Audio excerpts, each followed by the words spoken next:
Are you about to watch this video and you're not liked and subscribed to it? Like the video, please. Just go down. It's right there. It's right there. I did. I hit it. Have you hit it? Welcome back to Starting Let's Nine. Go. Episode 285. We're in the thick of it right now in the league championship series. It is fucking, what day is it? Monday. Last night, we saw game 2 between the Braves and the Doyers. What did you have? Dodgers in 5?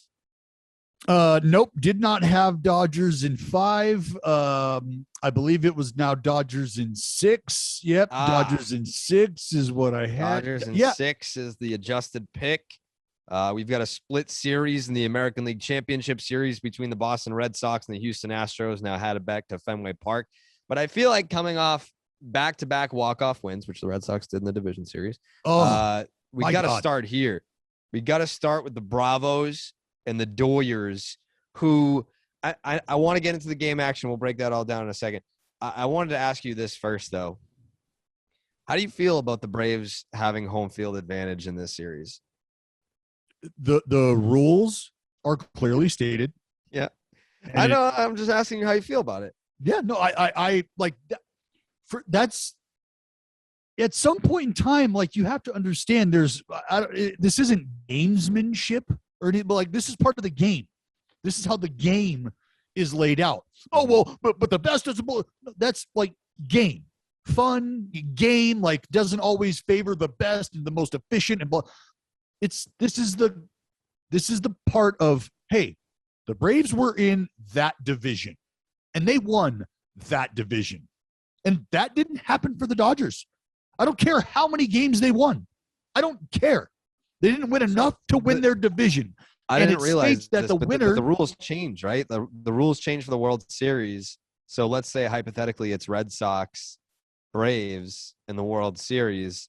It goes to best winning percentage. So the Red Sox would have home field advantage as a wild card team against the division winner because they have the better winning percentage than the Braves. Hang with them.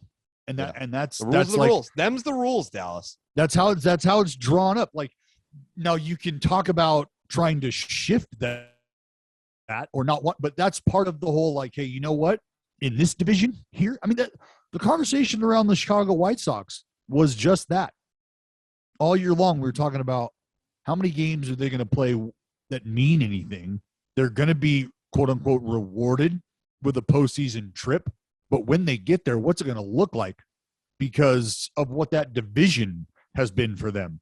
It's been a feeding ground for them. They've gotten fat, and then they roll into the playoffs, instead of like a lean, stealthy fighting machine, they're this fat, out-of-shape, overweight, heavyweight who's been lied to about how great they're going to be, steps into the ring, gets knocked around. Yeah, it's not great. So we've got a series here, 2-0 in favor of the Braves, who took care of business at home against the Dodgers. Game 2 last night saw Max Scherzer come out there, and I mean, I'm sure you saw his quotes after the game. I don't think that it presents a huge issue going into game 3, obviously, but if you've got Dodgers in 6, you're going to need to see Max Scherzer again. And he's basically telling you he's gassed. And you can see it. No. Time out. He's not gassed. I can't let you say he's gassed. Well, you're just going to have a semantics battle. Like, that's basically what he said. He did not use the word gassed. He said he was tired. He's like in that start, right? Yeah. I mean, that's the same thing. No, not if you're looking at the detail of where he's coming from. This is what people need to listen to when we tell you that the most important outs of the game are the last 3, no matter when they come. Well, and he was throwing different. He's usually 96 and he was 92, 93. Like you could see it early, and it wasn't like an end of the start type thing. It was early that he didn't have the Sure. Because like the bullpen that he was throwing happened in the first time he's ever closed a big league ball game. Correct. In the postseason. So those last 3 outs that he recorded, those pitches that he threw, you can almost Well, it's a add high by the leverage factor of 2 or situation, 3. high intensity pitches. Like, Right, it's like not you your throw stereotypical bullpen. 20 pitches, high intensity, high leverage, last 3 outs of a game, like emotionally, adrenaline wise, what your body feels, you may as well have thrown 40 pitches. Is kind of what that body feels like after the fact, especially if you're not used to that.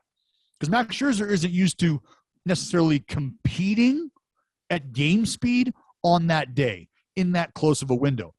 He's pitched 4 times in the last 12 days. Right. He's a starting pitcher. He would pitch 2 times And he's in a 10-day 37. span, 4 times in a 12-day span. So him closing a game in lieu of throwing a bullpen and then coming back, that's very different. It's quite literally the first time he's ever done that, right? Closed a ball game and then bounced back on short rest, or not short rest, but bounced back and started a game coming off a game speed type bullpen. Yeah. So I get what you're saying, like he's tired, or he's telling you he's tired. What he's telling people, or what he's saying out loud, is, yes, I'm acknowledging that I've never done that.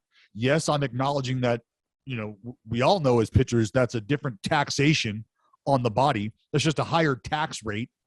And I felt that. I felt that.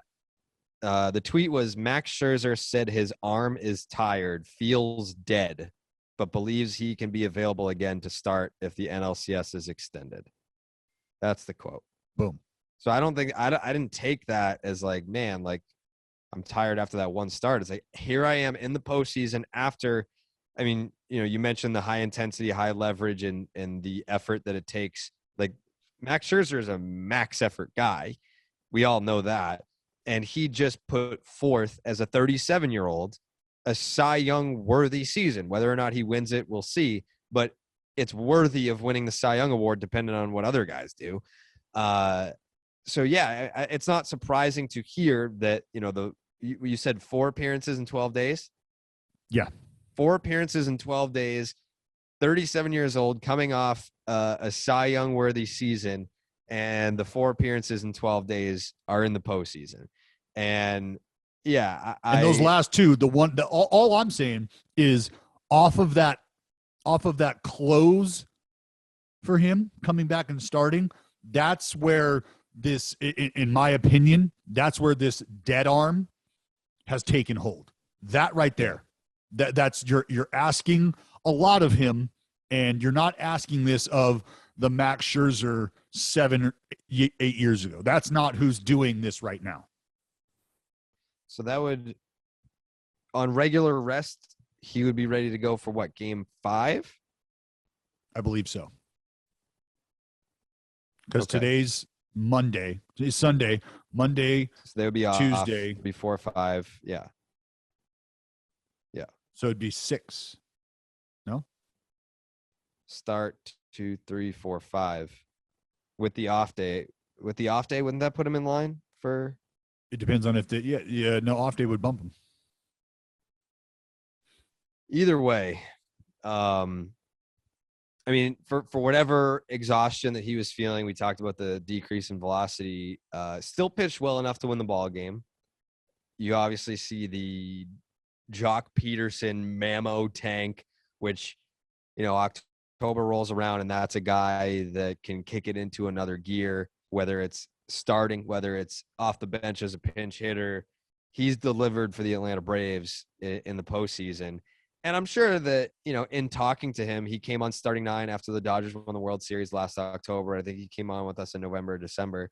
You can sense that that's a guy that there will be guys in Major League Baseball who couldn't care less who they're playing against, if it is their former team, if it's the team that drafted them and whatever. And then there's guys that they can bump it up a little bit, where it's like, yeah, like, I'll show you, like, you didn't want me back. Okay, here you go. Like, I feel like Jock Peterson falls into that category. Would you agree? Yeah, he just like, I love his quote. What he was, in response to him hitting the homer, and what'd you see? What were you thinking? Blah blah blah. How's it feel? He was just like, I'm pretty good player. put a good swing on it. Like just he's like not here for the semantics of the whole. Like, I don't know. Jock just beats to his own drum. And there's something to a guy who can kind of just keep things at the same level in big spots, big moments. And how many at bats does he have this postseason? I would say, if I were to guess, 10. Does that seem light? And what's he have? 2 homers? 3. 3 homers and a double, or just 3 homers? Jock Peterson this postseason has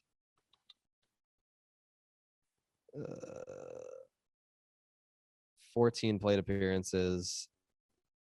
He's got 5 hits. 3 of them are homers. No doubles. Yeah, Jock. It's Jocktober. It's Jocktober. What are you going to say? Jocktober with a pearl necklace. Yeah. How many starts has he made? Who knows? 3. 2? His last 3 games have been starts. But yeah, he's 5 for 14, which means he hasn't walked. Only punched 3 times, 3 homers, and he's driven in 7 runs in those 6 games, in which the Braves are 5-1. Yeah, Jock, right smack dab in the middle of it. How about Seager? What an emotional roller coaster of a ball game for Seager. Well, a guy like Corey Seager, he's been there, done that. People forget not only was he the NLCS MVP last year, but also the World Series MVP. And the Dodgers, coming off a loss, needed to pounce on Ian Anderson, and they beat it into the ground about Ian Anderson's first inning woes. He had like a 6 ERA in the first inning. Overall, his numbers look great. I would love to – I'm sure I could look that up, what his numbers would look like from the second inning on. I'm sure if he's got a sub 4 with his 6 ERA in the first, what type of pitcher he would look like if you take out the first inning. But Seager jumps on him for the 2-run homer in the first inning, and you go to that conversation with Snit, and I believe it was the third when you had the pitcher spot coming up, and it's 2-0. The Braves lineup, despite winning game 1, hasn't really been thumping yet. They've been leaning on Austin Riley as they have been all year, and you look to that pitcher spot early, and you're like, well, I think we want to send up a guy that can actually hit here. Thanks for the 3 innings, but we're going to pinch hit for you. Your day's over. I think that Ian Anderson is a guy that had the first, either the first inning didn't happen or the Braves respond right back in the first and it's 2-2 in the third. You're going to see him be able to give you a little bit more length. No? Possibly. Yes, I would say in a tie ball game, maybe even within 1. Maybe, but maybe within 1, you feel like you're pulling that trigger right on time again by bringing who came in, Jesse Chavez.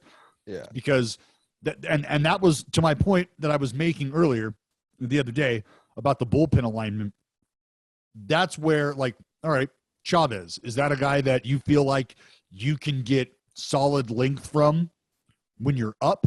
I didn't think so. And to their point, though, keeping it close, Chavez comes in, and then you turn it over to the rest of those guys, and you're just trying to match up, just trying to get outs, keep the score close, keep it where it's at. That's what they were able to do. So if you're Snit, you're looking at it saying, I made the right move at the right time. I got out of him what I could. Early homer. Maybe things look a little different if that's not the case because Atlanta came back and answered in the 4th. That's just how shit goes. I mean, they talked about Seager jumping on the first pitch, too. That's what he hit. And to Ian Anderson's credit, tried to throw a wrinkle in there. Didn't just throw him a fucking fastball that he got ambushed on. He threw a backup slidra that got waylaid, but that is what it is. He tried. Yeah. I mean, the Jock homer went over the fucking chop. But Seager, they bring Gratterall in, and Gratterall comes in blowing hundos again, just chundy biscuits everywhere. And just absolutely blew up.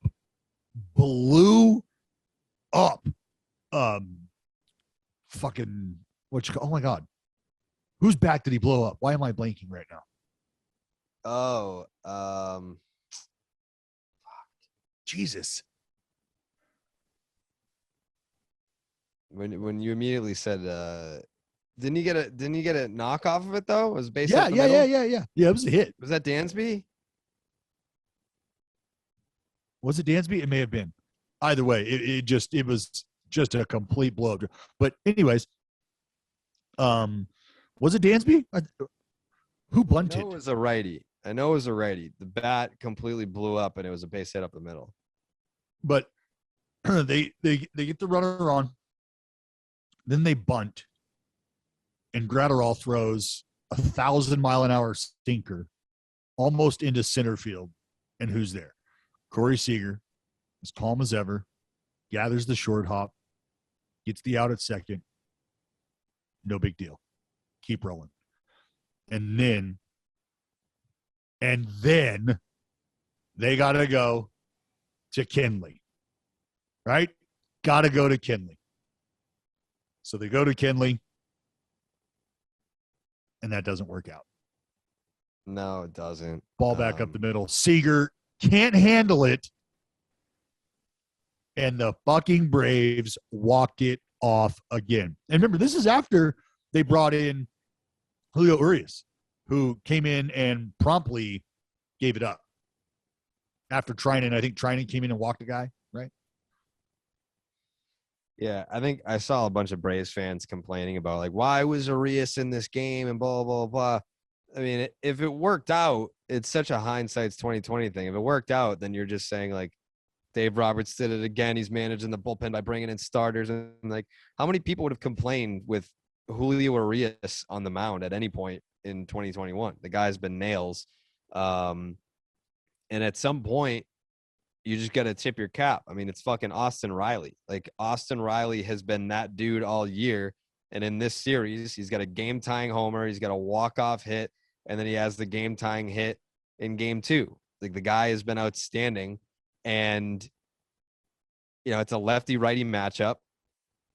Under no circumstances should you be questioning Dave Roberts or coming at Urias for the result of that bat, where it wasn't even like a bloop. He fucking stung it to the wall. If you can get over the head of Mookie Betts, who is out there in center, you got some good wood on that. Just got to tip your cap, tie baseball game, and you keep it moving. But I know that, like, we've talked about this earlier in the season when Kenley had that stretch where he was not performing well for, like, whatever it was, week and a half, 2 weeks. And they're so quick to jump on this guy. And for the large predominant bulk of not just his career, but specifically this season, Kenley's been great. And you put him into a situation where that's not his fucking base runner. Like, he came into a spot where it's like, all right, we need you to help us out, like, get us out of this jam. You need to get a leadoff base hit, runner moves over, and we got a runner in scoring position. We need you here, Kenley. And, you know, it bleeds a little bit out over the plate to a lefty. You got that cut action on there, which he's known for. And again, Rosario, tip of the cap. It should have been, I don't know that I would have said it should have been an out. It's not like an easy play. But it could have been an out for sure. I think it should have been an out. I mean, you're not going to charge an error on Seager. I think he'll tell you it should have been an out. Sure. But as a good defender, it's like he's going to tell you I should have made that play for sure. But it wasn't an error. Well, I mean, it wasn't ruled an error. Right. Yeah. I if mean, you were the scorekeeper, you trust me, I've had extensive conversations with multiple scorers across the game about E6. Plays like this. E6 from Dallas Braden. No, it just the idea. What I'm addressing is the idea that you could ask 30 scores and get 30 different responses. Now, obviously, you're only going to get one of two answers, which is error or hit. But how they arrive at that determination could be very different and is likely very different. They don't factor in maybe some of the stuff that other folks factor in, like mechanics of a play and blah, blah. There's just a lot that goes into that conversation. But, yeah, like what are you telling me, that because he shifted, he isn't charged with the error? You telling me because he had to range to his right a few steps, it's an error or it's not an error? It's a good point. If he's because the idea is if he's playing him straight up and that ball is hit to him in the same way, like standing at shortstop, is that an error? Like the definition is to make an extraordinary effort. If you're making an extraordinary effort at the ball, at the play, to field the ball, then that's where the ruling starts to come in. Like, all right, I don't know. I feel like you had to make an extraordinary effort to get to that ball. And if you didn't have to and he missed it, well, then that's an error. Yeah, but if he had to take 3 steps and go to the backhand on a short hop and was trying to make a play in the hole and the quick runner out of the left side of the box, well, that's all getting factored into the scorer's decision. Right. And that is an interesting question and an interesting way to look at it, is that if they were playing Rosario straight up and that ball was hit to Seager at short, traditional shortstop, and he makes the play that he made, is that an error? I think yes. Well, I mean, that's why I tweeted last night. Like, it's incredible, the feeling, like within a matter of 5 minutes, you go from like everybody. And that's the thing, is I don't know how many people in the ballpark appreciate the play from Gratterall or from Seager fielding that ball from Gratterall. Like, Brusdar Gratterall throws 1,000,000 miles an hour with to get the heavy second, heavy sink and run. Yeah. And he threw that to Seager, who's on the move and then has to break down and field a short hop to the backhand side, saving the baseball game. Because if not, runners at third base and a whole different story. Correct. Whole different story. So Seager saved the fucking game right there. And then 5 minutes later, pitching change. They bring their closer in, who a ball gets hit up the middle, and Seager tries to put a glove on it, gets a glove on it, isn't able to corral it, game's over. Was it, I can't remember. Was that the Gratterall play where he went to second? Was that a bunt attempt? Yes, it was a bunt. Okay. Yeah. If you were the pitcher in that situation, are you risking going to second there? That's not a risk. That's my job. That's my play. I am anticipating that. That's exactly what you're anticipating. So you're going to second there? Fuck yes. Absolutely. I am geared up for that shit. Yeah, your first job. Look, this is the 3 things you absolutely must do as a big league reliever.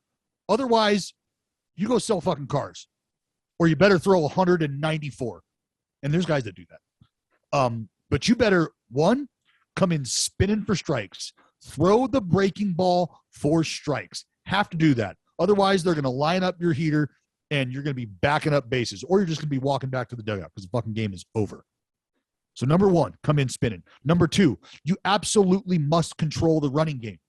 You must. Why? Well, because if they start taking second base and third base late in the ball game, now we get back to playing baseball like we do in the postseason. When the outs for runs really starts to matter, they'll give one up, meaning an out, for a run if it's in the 9th inning, because the guy on the mound has allowed a fucking track meet to break out and he can't control the running game. He ain't going to last long. So come in spinning, control the running game, defend your position. Why? Well, let's go back to that last point I just made. They're going to be trading outs for runs. That means they're going to be sacrificing outs for runs. They're going to be putting this ball in play. And if there's one individual I want that ball in the hands of late in the ball game, it is not the third, shortstop, second baseman, or first baseman, not even the catcher. It's that guy out there on the mound who could give a shit about PFPs 3 days before we break camp. I want him fielding that ball, and I want him airmailing it into center field. So if you can't defend your position out there as a big league reliever late in the ball game, like I said, go sell cars. Or someone will tell you to go sell cars, because that's what's going to happen. So the play from Seager is massive, and it just gets quickly overlooked because they're like, okay, 2 outs, whatever. Yep. It was a great game. It's been a great series, despite The Braves being up 2-0, you would look at a 2-0 series lead and be like, oh, well, this not necessarily this one's over, but there is clearly a team that has a handle on this series. And if you're actually sitting down watching these games inning by inning, it's been really fucking close. It's been really close. It's been great baseball. It's taken timely hitting, which obviously the Braves have been able to capitalize on that with back-to-back walk-off wins. And, you can lean on a guy like Riley in game one, but to get that hit from Rosario to win it in game two. 4 knocks. You point out 4 knocks. Yeah, you don't want to get into – if you don't win it there, you don't want to get into a battle of the bullpens with the Dodgers. You don't want to do that. But you know what? It kind of feels like, why don't we? Why don't we? With the way that things have been deployed right now, why don't we? You tell me why we don't want to get into a battle of the bullpens with the Los Angeles Dodgers, because we just did. And you want to know what we did? We just won the ball game. That's what we did. Extras. I think the longer the game goes, the more it would favor the Dodgers. Well, so that's depth. But what we're talking about here is jumping on these leverage spots. And if the starting pitching is going to be going the way it is, look, if you're the Atlanta Braves right now, if you're listening closely, Max Scherzer just told you basically that if we don't win with Walker Buehler on the mound, I've told you how I'm feeling right now, and you've seen how things have gone. We've tried to trick fuck him as best we could by holding Urias back, not even in the first or the second, but running him out there later and giving him a 4-inning window in the middle of the game. Like, that guy won 20 ball games, and we're not even starting him. And now we've deployed him in a situation where maybe we didn't even think we would be deploying him in. So now that bullpen that you're super scared of, justifiably so, is kind of to show like, hey, you know what? If they're going to get ran out there where they're having to cover a guy like Max Scherzer, who's made 4 appearances in 12 starts, or who's made 4 appearances in the last 12 days, they've got Urias, who is being held back with an opener in his outings, and then getting run back out 2 days later after his outing for there's just a lot going on there. There's a lot going on right now. Yeah. You wouldn't go as far as to have labeled game 2 a must win for the Dodgers because they're going back home. Game 3? Yeah. No. I'm saying game 2 because now, because they are going back home, game 2 wasn't necessary. I mean, game 2 is a must win for the Red Sox, I feel like, and we'll get to that series, but the Red Sox could not afford to go back to Fenway Park down 0-2 to Houston. I think the Dodgers, because of the way that they started the series game 1, they didn't unleash the hounds. They go bullpen game. And if you have Walker Buehler going for you at home in game 3, there is still life for this Dodger team. Like, I don't want to talk about this series like it's over just because the Braves jumped out to a 2-0 lead.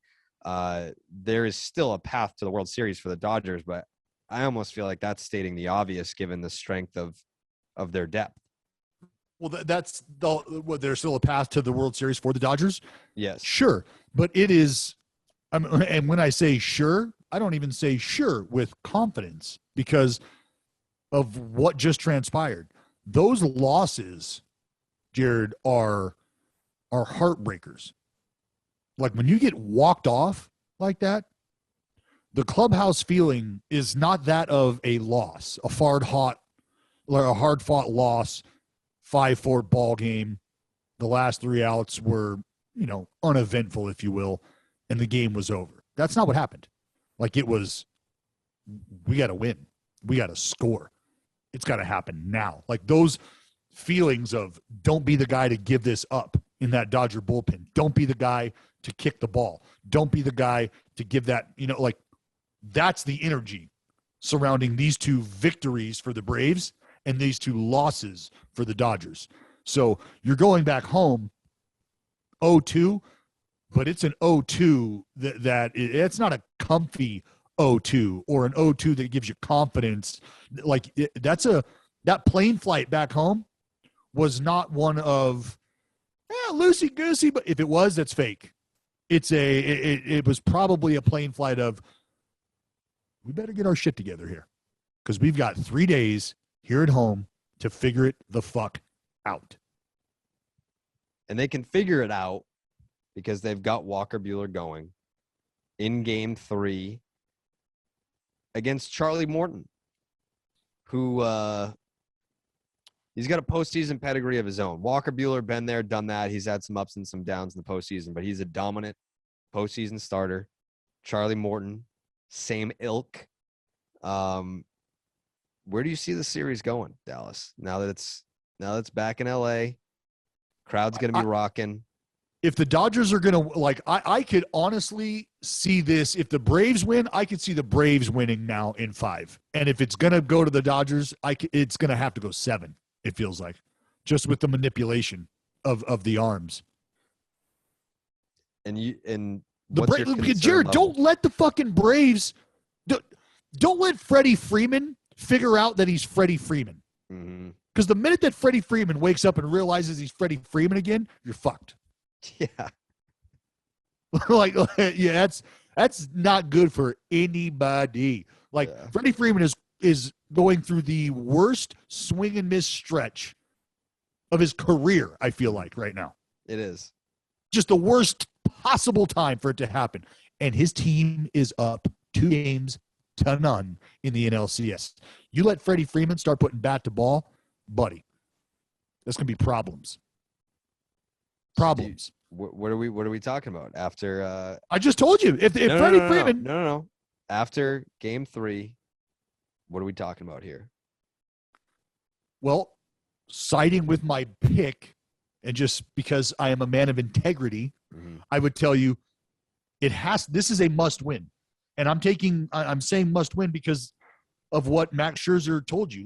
If we're confident that we can win ball games with the right guys on the mound, and you're only as good as the next day's starter, and our next day's starter is Walker Buehler. If I told you I got dead arm and Walker Buehler is without a doubt our next best option here, well, if we don't win that ball game, then what do you think I think our odds are if you're Max Scherzer, right? That's kind of how I'm looking at it. Max is telling you he's barking a little bit, arm's a little tired. And Walker Buehler has got to come and not save the day, but he has got to get us in the left-hand column. Got to get us in that W column. And if it fucking doesn't happen now, trouble. Game 3, Tuesday night, 5:00 Eastern on TBS. I'll be watching that game with a little bit of New Amsterdam vodka because New Amsterdam vodka was born from an uncompromising passion for great vodka. Oh. The commitment to excellence enabled New Amsterdam to produce vodka of superb taste and unparalleled smoothness. New Amsterdam is a premium 80 proof vodka made from some of the finest quality grains from America's heartland. It's 5 times distilled for unparalleled smoothness and filtered 3 times for a clean, crisp finish. New Amsterdam vodka is slightly sweet on the palate, smooth enough to drink on the rocks, and mixes well with juice and soda, or make a classic New Amsterdam mule. New Amsterdam vodka is the official vodka of Barstool Sports. New Amsterdam vodka. Check them out. Head on over to your local liquor stores, grab yourself a bottle. Dallas, the ALCS is tied 1-1. Headed back to Fenway after I get off with you. I'm going to go fucking take a shower and then do my hair, pick up my jacket. Brand new, by the way. Brand new jacket. I'm going to pick up my parents because we have tickets in Section 10 tonight, but we also have the seats that I've been getting, and my mom is my lucky charm. So my dad is actually going to sit in Section 10 by himself because he refuses to sit with me because I'm telling him that I'm not superstitious, but he's like, yes, you are. And I know that you want to take your mom because she's 3-0 in the postseason. So you sit with her and I'll go sit in Section 10 by myself so that these tickets don't go to waste. So you understand, and you're still, I want this on record. You're still taking him. Let's start here. Let's just start here. This is as simple as it can be. Yeah. Will you be arriving at Fenway as a group? as a trio. Yes. Okay, that's all we needed to know. So you will indeed be taking your dad to this game. Correct. I'm picking him up. I mean, my dad's not unlucky. It's just that my mom is lucky for this run. Like, I've been with my dad for some of the greatest postseason games of all time. The anniversary was yesterday, Game 4 of the 2004 ALCS against the New York Yankees, the Dave Roberts steal game, David Ortiz walk-off homer against Paul Quantrill. I would still argue the greatest game ever played at Fenway Park. I was with my dad for that game, but it just happens to be that my mom saw the World Series clincher in 2013, Game 6, and she saw the 2 walk-off wins against Tampa. So until she sees a home loss, that's when I would probably switch it up. That's the one thing that I think I've gotten from this job here at Barstool Sports. When, like, growing up for Red Sox playoff games, I would always sit in the same seat with my dad if we weren't at the game. And then you get this job and it's like, all right, we need you here for the stream. We need you to be at the game. We need you to fly out to LA. We need you to do this and that. And we're going to be doing a live stream from the bar across the street. Like, there's no time. There's no wiggle room to develop superstitions because you've just got to be in different places at different times. So that part has eased my superstitions as it pertains to baseball, but they're still there a little bit. If you watch the game, if you're a part of the game, they have to be there. Yeah. It matters. I'm just curious. I mean, it's like you're saying, all right, we're going to sit in the same spots, but we'll let somebody else sit here too, but they're going to sit over there. But everything is the same. We're keeping everything the same, but we're changing it up. But it's the same. My dad being there is like, he's going to sit in section 10. Like, Ellen will still be with me in the field box seats. I don't want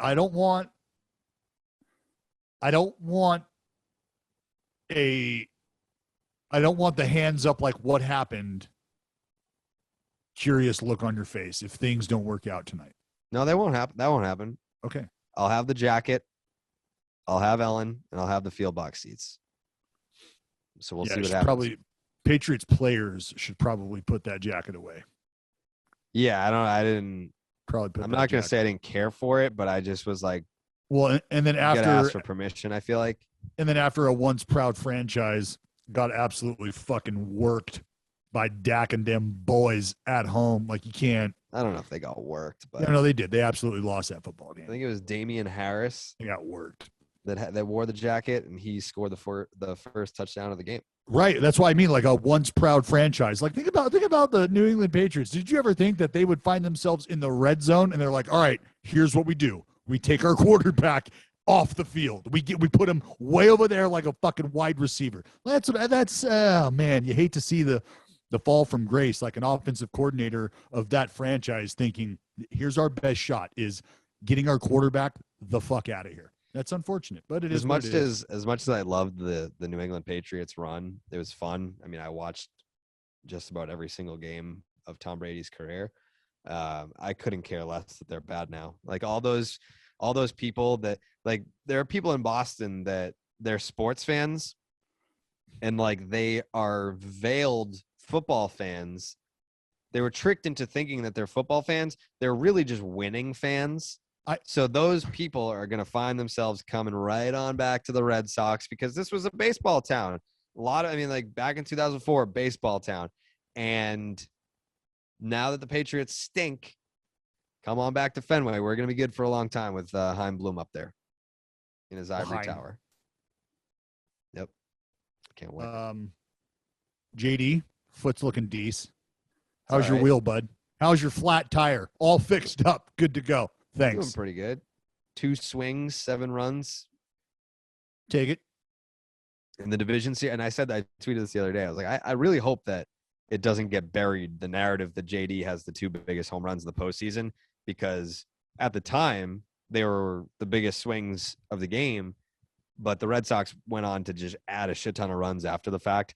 Like, his 3-run home run in, I believe it was game 2. Yeah, game 2 in Tampa. That was a 3-run homer to give the Red Sox an 8-5 lead at the time, but the Red Sox went on to score 14 runs on 20 hits that game. And then you have game 2 of the ALCS in Houston. He hits a grand slam in the first inning Red Sox go on to score 9 runs that game, and it was virtually stress-free. Virtually. Did the little threat at the end? No, Just nothing? no. I Nothing? mean, like Darwin's and Hernandez giving up 2 bombs. I mean, like that dude is not in the game ever if the Red Sox don't score 9. So. Is he in a game where the Red Sox are losing 2-0 early? No. What about 4-0 early before the 4th? No. I don't think you see Darwinson in any game that's not mop up. Okay, just asking. He's just too erratic. I mean, he can be dominant at times. Like he's like a left-handed Joe Kelly a little bit, where Joe Kelly is obviously better, but you hope that he strikes out the side before he walks in a run. Well, that's not ideal when you talk about coming in to keep it. I mean, he ball game didn't make the roster, and then he made the roster. So, I mean, like, you're talking about like the bottom of the bottom depth chart bullpen option, and that's the guy that gave the Astros a little bit of confidence coming off a loss, because Bregman was talking about it, and he was like, "Yeah, like we're happy with our performance. We scored 5 runs," and it's like, "Yeah, well, 2 of those runs didn't even fucking count, dude." You confident in Erod?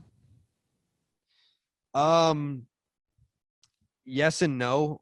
He all year has been an every other start guy. It's just been like shit, great, shit, great, shit, great. And he pitched the clincher against Tampa in game 4, and he gave you 5 innings, and it was everything that you needed from him, which means that this would be the shit start. But who knows? I mean, he's definitely a dude that he knows he's pitching for a contract.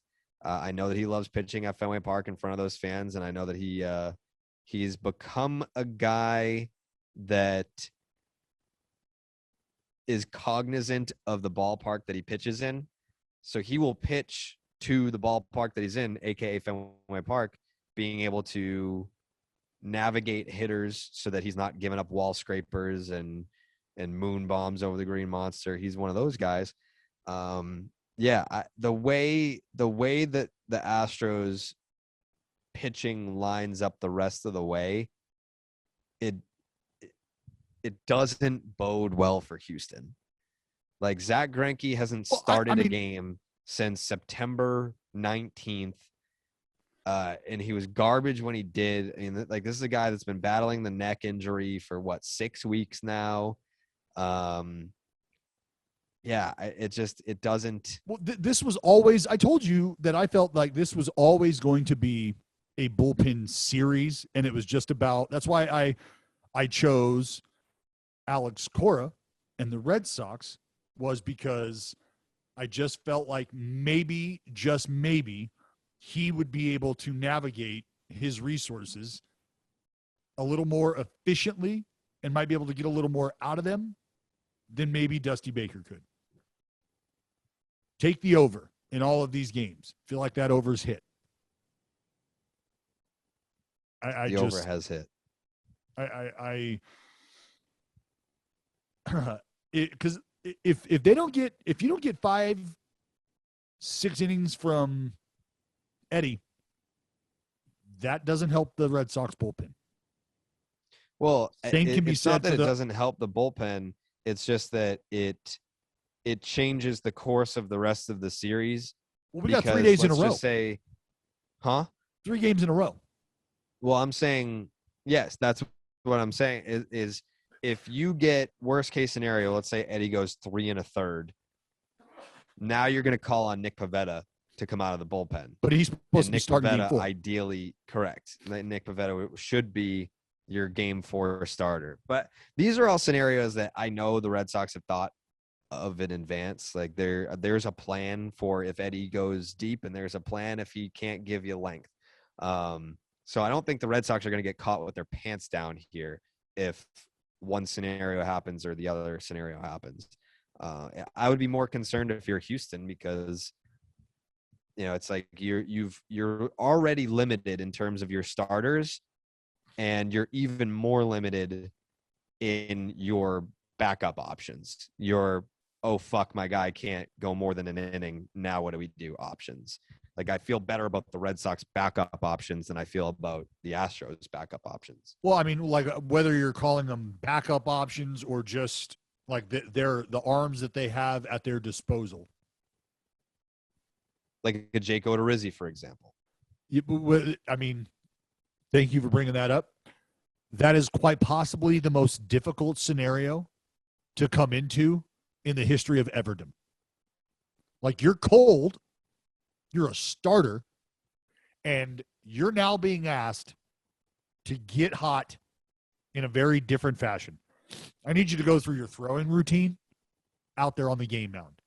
I need you to get ready, stretch around, all that out there. What? And you have the pressure of everybody watching you.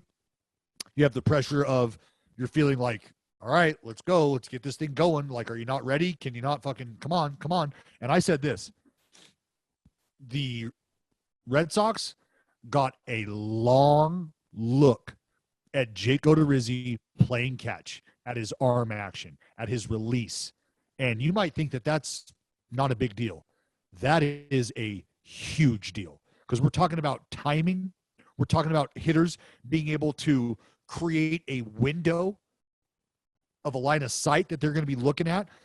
Anytime you can feel your opponent, you want to be able to do that. You would like to be able to do that. And that's what Jake Odorizzi warming up on the game mound like that does for you. In his game of catch, you're watching how the ball's coming out. Then he gets on the mound, and he's starting to throw his entire pitch mix, right? Because this isn't him coming in between innings. He gets his 8 pitches and then goes. No, he's going to work some fastballs to the arm side, some fastballs inside, some breaking balls, some changeups. Like, there's a lot going on there. And the Red Sox had a front row seat to all of it. Every fucking hitter there was watching every bit of that unfold. Guys standing in the on-deck circle. It's just free peeks all day long. And then Jake comes in and gets touched up. Right? Walk, gave up a couple runs. Yeah, I mean, the at-bat to Devers specifically is the one that comes to mind because the end result was a grand slam. But, and I've already talked about this before, the breakdown that they did on MLB Network about Devers and how the forearm injury has forced him to be more selective at the plate because it looks like he's in the most amount of pain when he's swinging out of his ass. So if you're more selective at the plate, you're going to get a pitch to hit. And there was a pitch that Odorizzi threw to Devers that was like 93 middle, a little bit down. And he took it. And I was like, fuck, that was the pitch. Like, and then you're thinking, like, no disrespect to Jake Odorizzi, but you're thinking in like the second inning of a playoff game, it's like you might get one pitch to hit per at bat, if that. And the pitch that Devers ended up cleaning out for the grand slam was up and in out of the zone. It wasn't even a strike. And to his credit, his hands are just so fucking quick that he was able to turn on it and keep it fair because it was down the right field line there. But I really thought that he had missed his pitch. It was right down the fucking dick. He just looked at it. And I was like, that is not good. Like, that is not a pitch that Rafael Devers traditionally would just be watching. So to go from that low point to where that at bat ended up, 2 grand slams within the first 2 innings of this baseball game, the first time that's ever happened in postseason history, 2 grand slams by the same team in the same game. Yeah, like you started to get the feeling of, you know, things are starting to swing in the direction. That's what was supposed to happen. If your starter gets knocked out in the first inning, sure, that's what's supposed to happen. Well, that's what you would like to have happen is you like to start chipping away at a bullpen, and you'd like to, because you still are managing this thing if you're Dusty Baker with the future in mind. You don't want to just completely burn a guy out where you can't even utilize him for a couple days. So you've got to start to figure out how you're going to spread out those 27 outs. How are you going to go get those things? And to have the blow up early and then have Odorizzi come in stumble the way he did. Like it put the Astros in a very, very tough spot. But if you're Dusty Baker, you're telling yourself, you know what? I still like our offense, and I'm not afraid of any of their starters either. I don't get scared with the idea that one of those guys are going to just shove it up our ass for 7 strong innings, and then they're just going to easily hand it over to the bullpen. I don't think that's going to be the case either. So that's why I said, hold on to your hats this entire series. Take the over this entire series. These offenses are going to be banging, and it's just going to be about who can navigate all 27 outs the most efficiently. I mean, the series is far from over. I know you feel good coming off that win and the fashion in which you won that game, the ballpark. Don't let it get back to Houston, Jared. Yeah. Do you feel that way or no? No. I picked the Red Sox in 6, so I did anticipate having to go back to Houston before this thing started. But now that things have changed. I believe Houston is a underappreciated home field advantage environment for a couple of reasons. One, the fans, but for the player psyche, the opposing player psyche. Because if you get there and you start to get touched up early, you automatically, I think, go back to the cheating stuff and are like, is this happening again? Is this fucking happening? I don't think that's going to happen with the Red Sox, though. Like, they know that they've got Alex Cora in their dugout, and it's like he knows all the tricks and the trades of what's been going on. No. I'm not talking about like there being a real cause for concern. That's not what I'm talking about at all. I'm talking about that just being a mental hurdle now, but it's real. And there doesn't have to be anything going on now because it already transpired. And that's how real the home field advantage is you're not thinking about what's going on when the Astros are beating your brains in at your home ballpark. You don't have that thought. You might, but probably not. But you go into Houston and you give up 3 runs in the first inning, whether anything's happening or not, which we don't believe so, you're probably going, fucking guys, see, fucking here we are here at home. I wonder what's fucking happening. And now it's like, oh, you got to deal with that. And that's not a knock any longer. That's just the nature of the beast. The nature of what happened is playing the Astros at home now is a very different reality than it was in 2016, 2017, 2018, because now there's an understanding of what happened. So this environment is very different. It's not just Minute Maid. Yeah. I also don't love, I mean, I'm not saying that you should start someone in his place, but Eddie being a lefty, and there's just so many good right-handed hitters in that lineup. You got Altuve, you got Bregman, you got Correa, you've got Gurriel that just won a batting title. I love watching Altuve against lefties at Minute Maid, honestly, because you can see him just like watch his front foot. Watch his front foot. He's going to be taking the entire outside part of the plate away. Fuck you. Whatever you're throwing out there, I'm duck hooking into this fucking Crawford box. It's like watching lefties against righties at Fenway. Yeah. How do you see the rest of the series playing out? I honestly, I mean, come on. We just had a team hit 2 grand slams in the same inning. No, right? first or 2. Same game. Sorry. That's why I said it's about the bullpen efficiency in this series. I think that the Red Sox have showed that they can compete with and they can bang with the Houston Astros.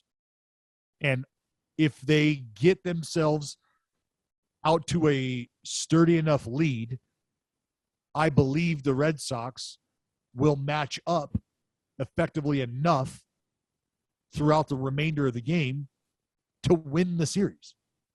I do believe that. But I believe that's got to happen. Like, I think it's got to happen now. It's got to happen now. That's why I said I don't want this thing to get back to fucking Houston. I just don't. Yeah.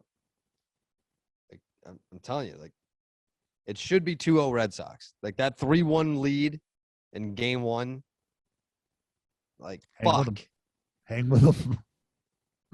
And just the way that it happened, too. I mean, like, you know, you get the Kike homer in the ninth to make it 5-4. And were there different bullpen combinations that you could have gone to? They would have at least made it 4-4 going into extras, and who knows what would have happened there. It's all hindsight's 2020. I mean, I wasn't questioning any of the bullpen stuff like as it was happening. But there is definitely a way that the Red Sox could have snuck a victory in game one. But, you know, you take the split, you get out of Houston with the split, you come back to Fenway Park, and now you've taken home field advantage. You've got the next 3 in Boston to hopefully be able to get back to the World Series for the first time in 3 long years. Wow. Has it been that long? Mm-hmm. Has it been that long? A little bit of news, not necessarily breaking news by any means, but I know some folks who are fans of a ball club that are in search of a general manager. I see that. Oh, wow. A's executive vice president Billy Beane has withdrawn his name from consideration for the Mets earlier today. And the Brewers have also denied permission for the Mets to talk to their GM, David Stearns. So the New York Mets have won the Heisman not once, but twice this afternoon in that GM search. Fucking stiff arm you later. See this, Carrabis? Yeah, I was very excited about this. I probably retweeted it within 14 seconds of pass and breaking the news. Minor league ball players are now going to have a place to live. Kind of. Isn't that nice? Hope so. You know what was the coolest part about all of this? Because I had my concerns in a way. So I'm going to make a wrestling comparison, as I've been known to do. When the old school way, when wrestlers would come up, they would wrestle in the bingo halls and the high school gymnasiums, and they had to drive town to town in their little busted ass car and sleep in their cars, and they really had to earn it and things of that nature. And then WWE makes NXT, where they've got this state-of-the-art gym and this training facility, and these, like, it's basically everything that you need right at your disposal. And some of, like, the older wrestlers, like, well, that's not how I came up, and like they don't earn it the same way that we earned it. It's not a direct accurate comparison, because I mean, just having housing is the literal bare minimum. Like it's not like they have the state-of-the-art facilities or whatever else. But what I thought was really cool was the second that this news came out about minor leaguers now having housing provided by their organizations, I saw a lot of active major leaguers saying it's about damn time. Like, this is awesome that they're doing this. And I feel like that goes a long way, because I'm sure that there are a few minor leaguers that are like almost feel guilty about taking it, where it's like, yeah, like, you know, like I want, when I come up, I don't want to be like the baby generation that was like handed housing. Like I didn't have to live in a fucking shack with 8 of my teammates in a 2-bedroom apartment the way that this guy did. I mean, like, you know, I'm glad that some of the guys, like Whit Merrifield was one of the guys that I saw that came out saying some stuff, and you knew that you were going to get something like that from Whit. He's a stand-up guy. But yeah, I just think it was really cool that major leaguers were like, fuck yeah, like we're getting it done for the next generation. Well, and let's remember, while that sentiment, Jared, would be one that I would love to ring true wholly across the league, meaning that major leaguers are like, yes, we've gotten this done for. That's not true. Major League Baseball players on the whole haven't gotten this done for minor league ball players. So that's not fair to say, because that detracts, in my opinion, from the efforts of guys like David Price, who wrote a fucking check for everybody in the minor leagues to take care of these guys during a season in which they just weren't going to be earning money, right? And that happened across the game in a few spots, but not everybody did that. And this isn't a collective effort that's being supported by the MLBPA or the MLBPAA. Like that's just not it. There's been a lot of groups, advocates for minor leaguers and a lot of folks who have created a groundswell of support for stuff like this to happen. One thing that you have to think about, or I just think gather perspective on, is to your point about not wanting to be a part of that class that was babied and handed housing and blah. What I think older ball players or a ball player like myself might be hoping happens, though, is that you do take the time to listen to the stories. You do take the time to gather an understanding of what it's like to live life that way, still trying to achieve what you're trying to achieve now. And if there's an acknowledgement of that, then I think what the new generation will find is a group of older ball players who are here now to celebrate these guys having these opportunities, as opposed to looking down on them and talking shit on them like these pussy fucking kids can't find their own fucking housing. I lived with 5 fucking players in a 1-bedroom. Like, do you want me to you don't want to hear that story in that way any more than I want to tell it to you. But what I'd love for you to understand is what that grind was like over beers, man. Let's chop that up. Like, are you willing to understand that and listen to that? Like, where do you think you figured out how to go and rent furniture and buy all your electronics from the places that had no questions asked return policies? From guys like me, motherfucker. From guys like me. And where did I learn it from? From guys that I was sat down by and handed these little nuggets of knowledge. This is how you're going to survive this life you've chosen. Okay? This is all I can do for you. I can give you these ins and outs. What you choose to do with them is on you. Well, we're beyond that now. That's an exciting thing.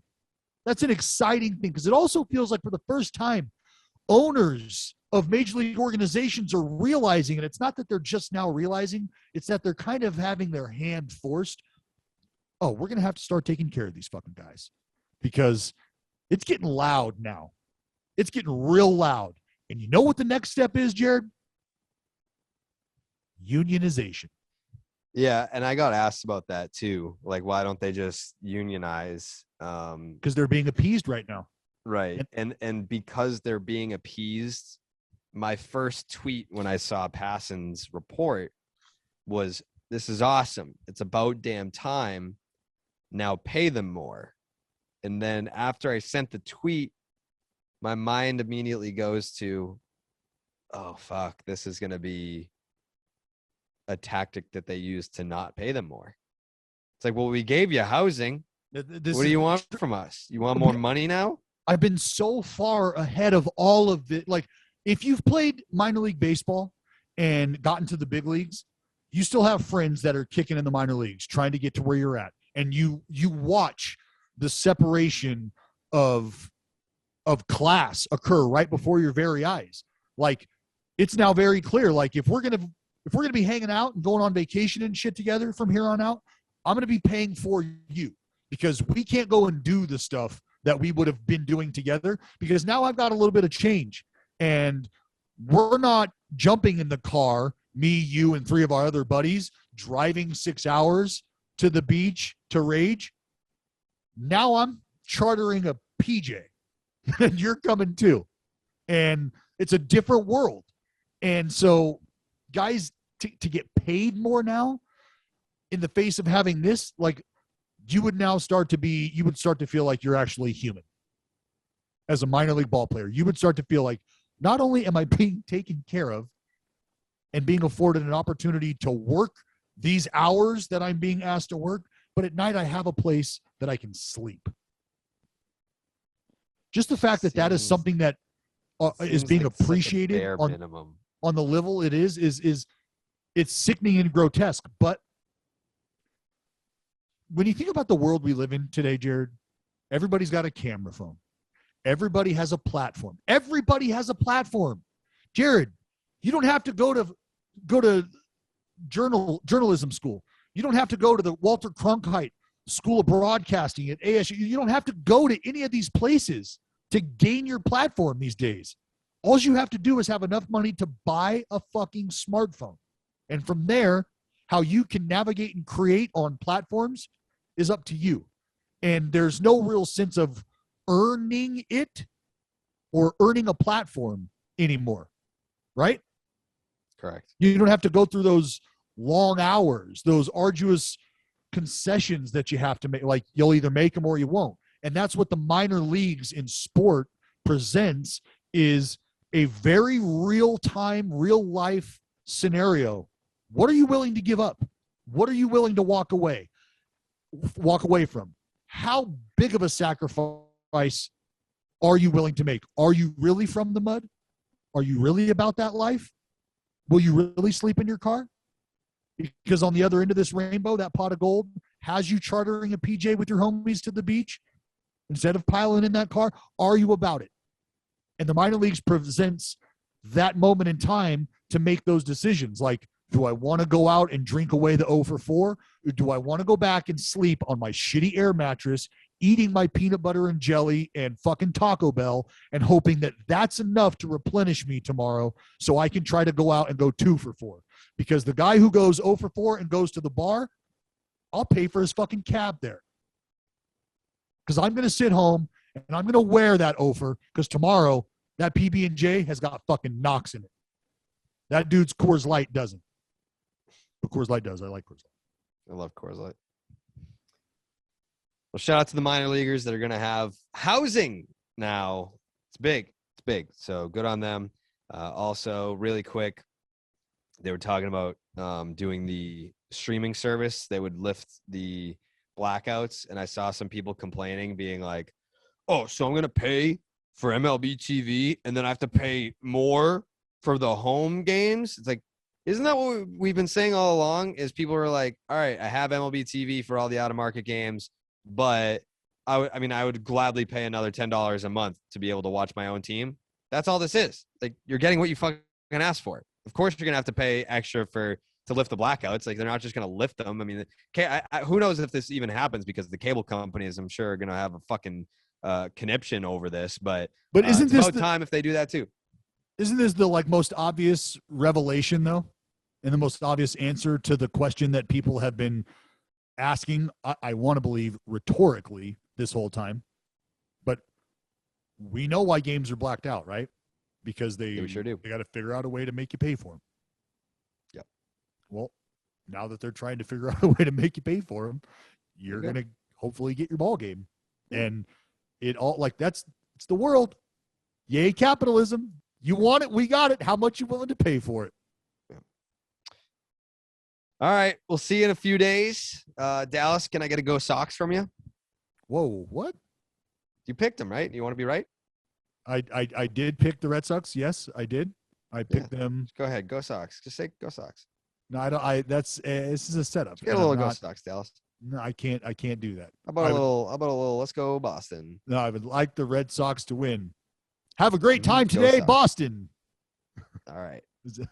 See you in a few days, and you heard it from Dallas Braden. Let's go Sox. We out.